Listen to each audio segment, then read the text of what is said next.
What's up, good people? It's time for another session of that verbal cardio, man. We're back. I'm back. I'm back in business, guys. I'm back in business. Sorry for the delay. I feel like I'm always apologizing to y'all, man. I feel like I always disappear and come back, and I apologize, man. I mean, life happens, you know what I'm saying? But I got no excuses, you know. I dipped off for the holidays and then had a cruise gig, another cruise gig. So I'm not going to talk about the cruise yet again because I feel like I've already done a couple episodes already about cruise ships. And I'm sure y'all tired of hearing about it. I'm sure y'all tired of hearing about the cruise ships at this point, you know what I'm saying? But I'm back, man. I'm back, man. I apologize, man, of course. You know I got my co-host, Water, in the building, man. No matter what, man, me and my co-hosts be out here living lavishly, man. Ooh, yeah. That's what I'm talking about. And I got a little lemon in there, you know what I'm saying? For cleansing purposes, you feel me? Man, let me tell y'all something about Water, man. It's so good. A lot of people think me and Water are dating, but we just tight like that for life. Me and Water are in this for life. No matter what we going through in life, we just gonna be there for each other. Hopefully we gonna be there for each other. If we don't tear the environment up and all the water supplies done in my lifetime, you know what I'm saying? Then and only then will we break up. But I'ma always need Water by my side. I'ma always need Water by my side, y'all. Ain't nothing gonna change. Anywho, I decided to since I've been gone for a while, I decided to take it to the people on the topics for today's episode of Verbal Cardio, man. Like, you know, I had people send in what they wanted me to touch on. You know, occasionally I like doing these because, I want to respond to you guys and see, you know, what y'all want to hear me touch on. You know what I'm saying? Pause on the touch on. It sounded creepy to say touch on. What y'all wanted me to touch on? I'm not trying to hit on y'all, is what I'm saying. Anyway, so somebody asked, this is from Custom Fresh _Dame. Shout out to him. He's also a great artist, by the way. My experience in Greek life at college. All right, you know what I'm saying? For those that don't know, I'm a member of Phi Beta Sigma fraternity, Incorporated, founded January 9th. 1914 at Howard University in Washington, D.C. I'm a member. I crossed in fall 2002. And my Greek life experience was this, like, you know, I went to New Mexico State and I thought fraternities were mad corny, man. I'm gonna be honest, man. I didn't see the point. And I was like, who cares? What them Greek letters got to do with your black ass? You know what I'm saying? Like, that was my mindset. Like, man, come on, man. What's the point? I don't get it. I just didn't get it. I saw Greek life as just a whole bunch of, you know, white boys in college party movies with just letters on, thinking they was better than everybody. That's how I viewed it initially. And then, you know, I got hip to black fraternities, and I was still just like, all right, this is the black version of what I saw in these party movies. So, cut to maybe about 99, 2000 maybe. A few of my good friends in New Mexico, they decided to join Sigma. Like, this Sigma came to campus. He wanted to start a chapter on campus. And a bunch of them, like, you know, they were like, we gonna do this. And they were on the same line. And I was like, oh, man, come on, man. What's the point? What y'all doing this for? Y'all gonna start acting different? You gonna think you better than me out here? This was my mindset going in. I knew nothing about nothing, okay? I'm just full steam ahead on pure ignorance about the fraternity experience at this point. I'm just like, man, you know what I'm saying? We had fun without the letters, you know what I'm saying? So they were gonna join. They were like, Tone, man, get in on this with us. And I was like, nah, man, I'm good, man. I'm my own person. I don't need all this, man. All right, feel every piece of what I just said. So they joined, and I was like, all right. And then I was just watching them. Like, all the community service they were doing, and like the connects they had with other people in the same fraternity. Just, citywide, like, it was just an instant connection, like a great networking tool, instant connection, and the community service was something I was like, oh, y'all do more than I thought. I thought it was just for partying and just wearing letters and flipping sticks. That's what I was thinking. I was like, oh, there's more to it than that. All right, bet that. So they came to me again, like, come to the informational. I went to the informational. They were telling me what they were about. I was like, oh, community service, brotherhood. That sounds intriguing. But nah. I passed. I went to 2 informationals and just like, nah, man, nah, y'all can't hold me. Y'all can't hold me, And then, but I was still hanging with them because these are my friends. So these are my actual friends that I hung out with. So I would go do community service stuff with them, and just on the strength of just doing community service because I like doing it. And I was just like, yeah, you know what I'm saying? I kind of dig this. So I finally was like, all right, I'm gonna do this. And I did it, man. Got online, and not online as in the internet, online as in crossing. So yeah, I did that. It started out with 4 of us. It dwindled down to 3, and we hung in there, made it through, and here I am, a Sigma, Phi Beta Sigma Fraternity Incorporated, man. We out here, you know what I'm saying? We the only ones that's contractually bound to a sister sorority. Everybody else faking the funk, but the Sigmas and Zetas are real brother and sister fraternities, man. Everybody else just like, well, let's link up since we were around the same time. Yeah, let's link up. No disrespect to but y'all know what it is. Anyway, so that's my Greek experience, man, and it's still cool even to this day. Like, I know a few comedian buddies of mine that are Sigma, like King Batch is a Sigma. My boy Reggie, Ron G. We out here, and I got my sister Kanisha Buss. She's a Zeta, so it's dope, man. It's just a cool vibe, and I'm glad I did it. Man. We out here with the royal blue, pure white. We out here, man. So that's my Greek experience life in college, man. And then the little coming out party we had was lit, man. That was lit because we merged it into like this MC battle talent show that we did. Oh man, that was dope, man. When they played Annie up, we went buck wild. But that's neither here nor there. Mike Vink, 1992. Where you gonna be when you come to Philly? That's on the website. Just go to the website with the tour schedule and then click on Philly, and then the venue will be there. Sex Robots. Oh, okay. Shout out to @333-3Pete. I see what you're doing with all the threes out here. You know what I'm saying? I don't know what 3 represents in your life, but I can see it's pretty prevalent in your Instagram profile name. Okay. Sex Robots.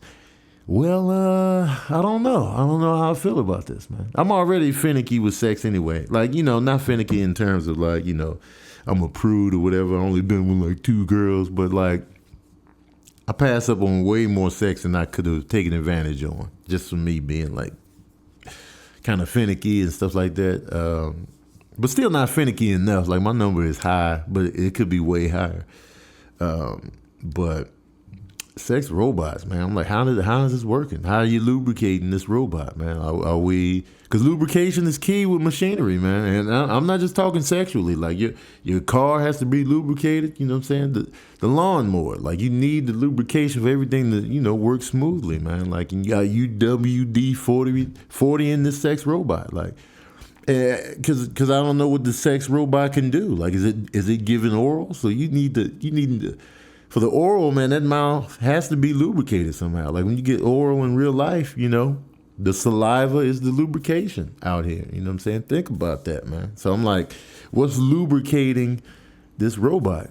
And are we lubing it with just, traditional, like KY jelly, traditional sex lubes that we use on each other? You know what I'm saying? And like the vagina component, like, what's going on there? Is there a smell there? Like the real vagina has a smell. Vagina has a smell to it, and some women's vaginas are more potent than others. and I do smell. I'm constantly, because I'm very primal like that. And I wonder, does the sex robot have a similar smell? What's the smell like? You know what I'm saying? 'Cause the smell is key. Smell is key in the sexual experience. Like, you know what I'm saying? Because I get turned off easy, man. If I'm turned off by the smell, I might hang in there, but at the same time, I'm still like, ew. You know what I mean? And, there's that component. Like, how is that working? Like, can you catch STDs from these sex robots? You know what I mean? Like, and are people sharing sex robots? Are you sharing? He's like, yeah, come on over, dog, man. I got the sex robot queued up, man. She gonna top us both off. I'm sure some people are into that. It's just a weird thing. And I guess since it's a robot, it's gonna work on you. It's gonna move. It's gonna go up and down. I'm sure it has settings to, pleasure you off. Since it's a machine, it could go up and down. It can whine. I seen like some video of this one doing this little whine like a stripper. I'm like, oh, that's what we doing out here.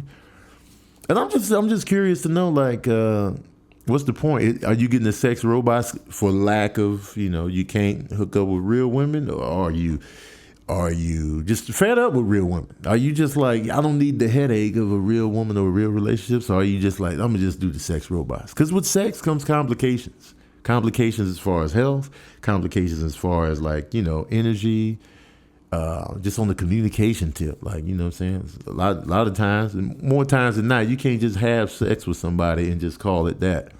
Like repeatedly. Like you're gonna run into like, feelings being caught, two people on two different wavelengths, which leads to more drama and more complications. So it's like a lot of people just like, I ain't got time for that. And I can respect it. And then, with the sex robot, you ain't got to deal with that, man. You just get worked over, you get topped off, and then you good. You ain't got to talk about feelings afterwards. You ain't got to connect, make sure you good. You ain't got to worry about the sex robot getting into a relationship and where they cut you off and then you feel some kind of way. You ain't even got to worry about that. So, I mean, there's that appeal. That's a great selling point. Like throw that up in the advertisement, and I'd be like, yeah, I really don't need the headache out here. So, and I've been seeing on my Instagram, a lot of people been posting the sex doll that they got out now. Like this sex doll is just stacked, booty, top, just cakes, and like this sex doll is like, and I saw like a video, they was like grabbing the boobs and just like, they were bouncing. I was like, yo, man, what's really going on out here? Like this sex doll is just, let me tell you a story about a sex doll I came across when I was just looking at an apartment. I was looking at an apartment. It was like in North Hollywood, I think. It was either North Hollywood or Sherman Oaks. I went to an apartment just to check it out. It was an open house. I roll up in the apartment. It's just open. It's just open. I went in there. I see a sex doll in the bathroom. I was like, what the hell is going on in here? Sex dolls in the bathroom on the floor. I saw a used condom in the bathtub. I was like, what the hell happened here? Somebody was like, yo, I gotta smash this sex doll tonight. I don't know where to do it at. I don't know where to do this sex doll. So they was like, hey, there's an open house apartment in Sherman Oaks. Go in there and have a good time with your lady. But why leave the sex doll behind? Like, I assume whoever did this brought the sex doll with them. I'm pretty damn sure the sex doll wasn't already in this open house apartment. Like, they had to bring the sex doll in there. It was like, yo, did they have a fight after the smash? Did they, get it in? He climaxed, threw the condom in the tub, and they were talking like, you know what, man, the hell with you, man. I'm sick of this. And just left the sex doll behind. And then that goes into, maybe people do argue with sex dolls and sex robots. Because if you leave a sex doll behind like that, I'm like, yo, what? I thought this was supposed to be your friend right here. Friends with benefits. You know what I'm saying? And you just going to leave it behind in an open house apartment on the bathroom floor? Where's the respect? Where's the respect for this sex doll, man? Oh, mind you, when I saw this, I got creeped out, and I was like, who's in here watching me? I got the hell out of there. And I wanted to get out fast before. I didn't want somebody else to come in behind me and be like, look, what are you doing in there? I was like, no, it's not me. This wasn't me. Like, how am I going to clear that up? I got the hell out of there fast. You know what I'm saying? And damn sure didn't want the apartment. Damn sure didn't want the apartment. If anybody hooked up with sex dolls in any place I've ever lived in, I'd rather not know. Don't tell me what happened in this place sexually, ever. I'd rather not know. And once I saw that, the apartment is forever tainted with sex doll sex, condoms, it was safe, and just leaving people behind, like abandonment. That's what that apartment came with. And I was like, I don't need the energy. I got the hell out of there, man. So you get that whole dynamic with sex dolls, and people just really out here with sex dolls. I'm like, wow, okay. I mean, I've never been that horny, I guess. I've never been that horny to even consider it, or just, you know, real women are good with me. I'm good with real women still. So I guess I never had to, you know, go that route. So that's my spiel on sex robots. 333-3P. Thanks for sending that little question in. The whole topic you wanted me to touch on. Sex robots. It's funny that you was thinking about it too. You're like, man, talk about these sex robots. So, well, there it is. Trump. I knew Trump was going to come up. This is from Chirac NLMB. Man, these profile names, y'all be killing me. I'm tired of hearing about Trump. I'm tired of talking about him. I'm tired of his face. I'm tired of him wilding out on Twitter. I'm tired of him saying dumb shit. I'm tired of him disrespecting countries. I'm tired of him just being an embarrassment to the American people. I'm just tired of him altogether. I can't wait for him to get out of office, man. I'm sick of it. He scares me. I think he's going to start a war with somebody because he's itching. He's old. He be lying, talking about he 238 pounds. I didn't know he was 6'3". Somebody put that on Instagram. I don't know if that's how tall he is. If he's in fact 6'3", with a gut like that, how fat he is, there's no way in hell he is 232 or 230, whatever. There's no way in hell. There's no way in hell. I'm 6'2". I weighed myself the other day. I'm 212 now. But, you know, I've been 238. I've been 272 pounds. And he's got to be 250 plus. Easy, man. He's just out here playing golf and eating. I know he's not exercising. So cut the shit, Trump. Cut the shit. Stop lying about your weight, man. It's not Hollywood, you lying about your age, man. Be a man. You know what I'm saying? Be a man. Tell us how much you really weigh out here in these presidential streets, man. You know? You're not in shape, dog. You're not in shape. So that's my spiel on Trump real quick. You know what I mean?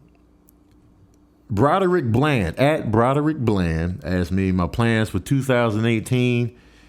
More YouTube videos? Tours by yourself? My plans for 2018, I'm going on tour with Kev on Stage and To Hear More. We're going on tour. It's going to be stand-up comedy, the three of us. It's connected to Kev on Stage's Love Tour, which is a thing he does with him and his wife. It's going to be that show, and then the show after that will be just a stand-up show with myself, Tahir, and Kev. So that's the tour I'm going on in 2018. It kicks off late January and goes all the way through June. And we might even have some July and August dates too. So I got that coming up. I'm excited about that. My plans for 2018, keep putting content on my YouTube page. So it's definitely more YouTube videos coming. There's going to be more vlogs. It's going to be more conspiracy theories, more movie reviews, more Travis Santiago, and a lot more new stuff that we haven't put out yet that we're going to start implementing in the new year, man. So really going to focus on my YouTube videos in 2018. I'm going to still be doing the animal voiceover videos, but now you have to send me videos you recorded yourself because there's people coming after me trying to get money from me. Because of the voiceover videos I did, they were saying it's unlawful use of videos that they have licensing rights to. So they want to charge me mad money for this. And little do they know, I don't make money off these voiceover videos. So they're gonna sue me for money I don't have. And I hope it doesn't get to that, but what can I do? I can't pay you money I'm not making off these videos. So that's why I'm mad. That's why I like, you know, I'm just ignoring people that's sending me like viral animal videos because I don't trust doing them now because this company is just snatching up any viral video that they can see has potential to go viral. They get the licensing rights and then they can come after people like me. So it's a dangerous game out here. So I don't have a tour by myself planned, but I'm still working on getting my special that I already shot, my stand-up special that I already shot out to the masses, which is coming soon. We're making moves out here. So stay tuned for that in 2018.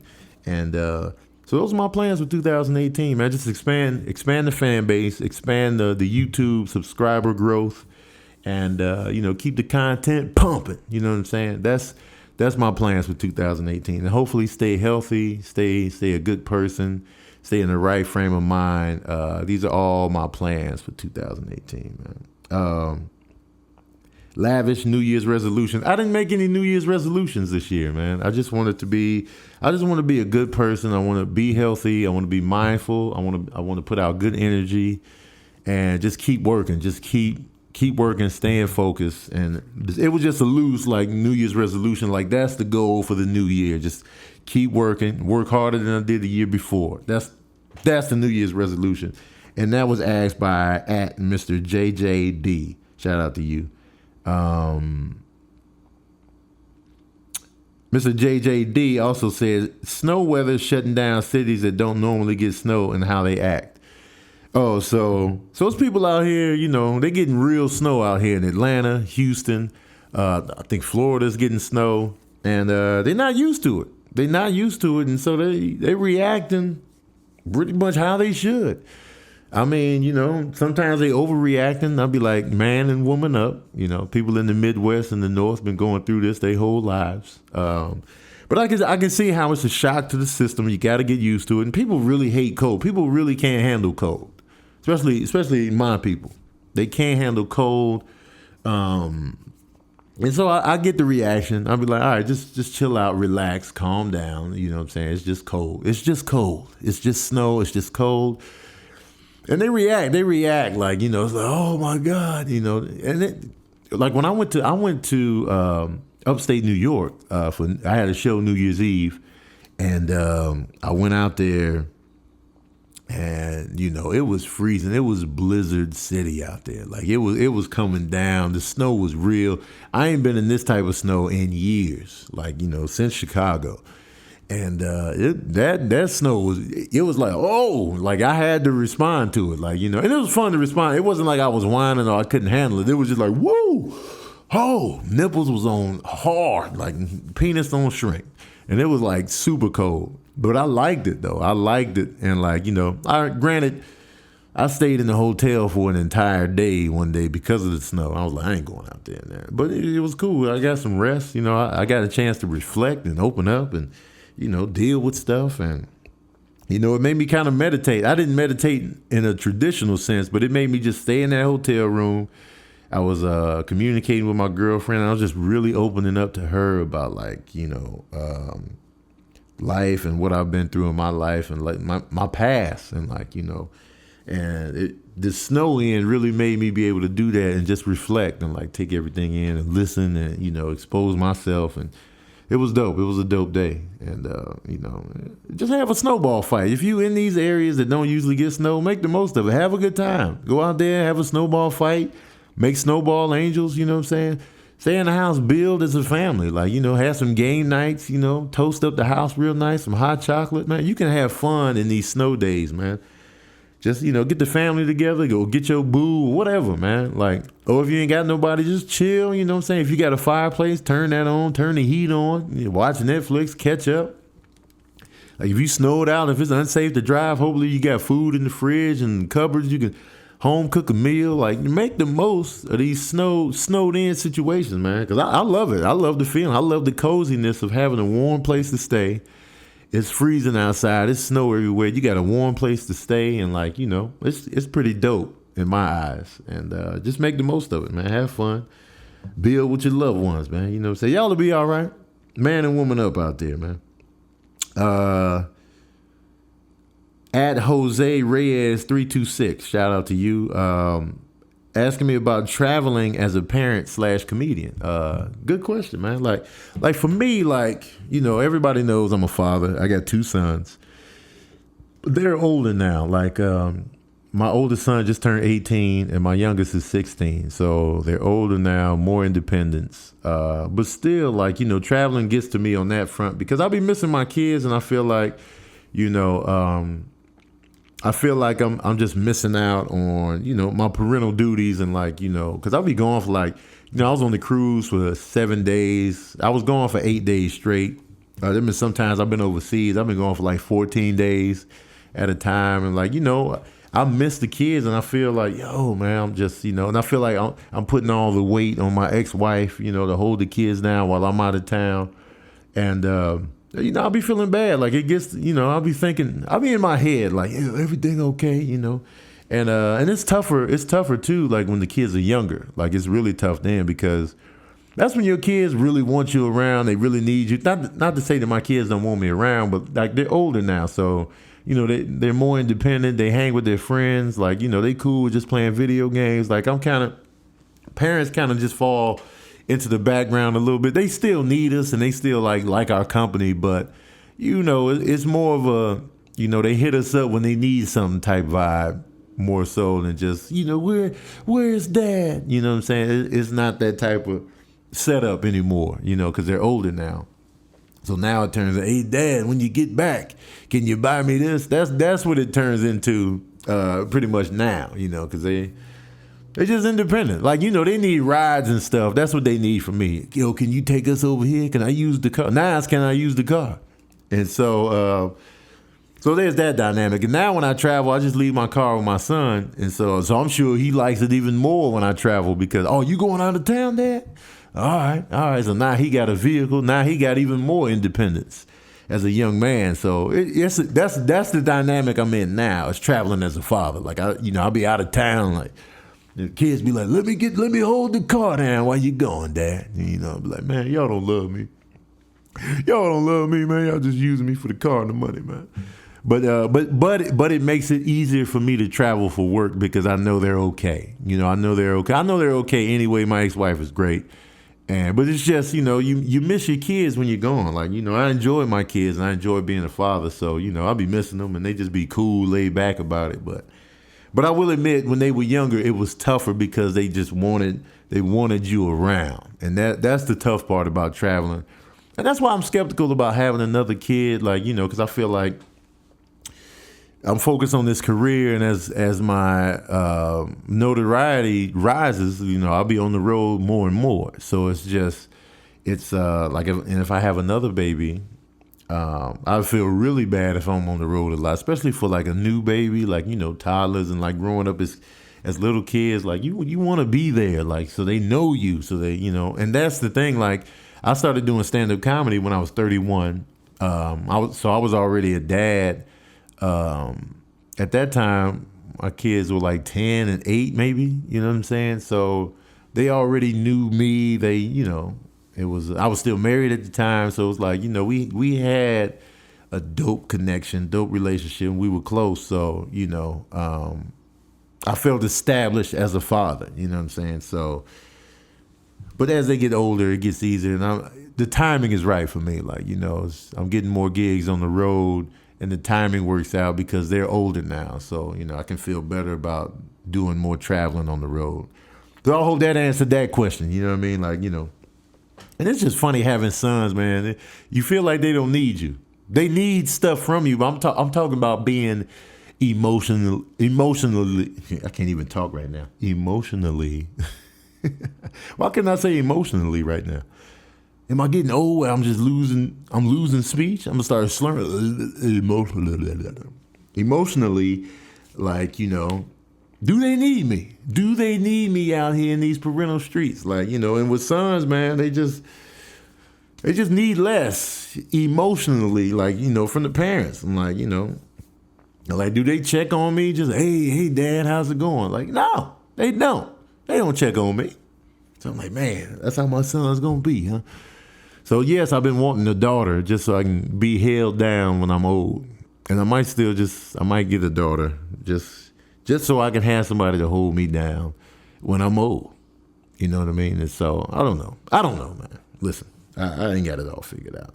But anyway, yeah, shoot, that's all we got through in today's episode, man. Shout out to the people that posted some topics, you know what I'm saying? Custom Fresh Dame, Mike Vink, 1992, 333 Repeat, Chirac, NLB, Broderick Bland, Mr. JJD, and Jose Reyes 326. There's more responses too. I might have to do these on the next episode And yeah, man, as usual, man, thank y'all for tuning in to Verbal Cardio. Thank y'all for subscribing to my YouTube page. If you haven't, it's Tony Baker Comedy on YouTube, at Tony Baker Comedy on Instagram, Tony Baker Comedy on Snapchat.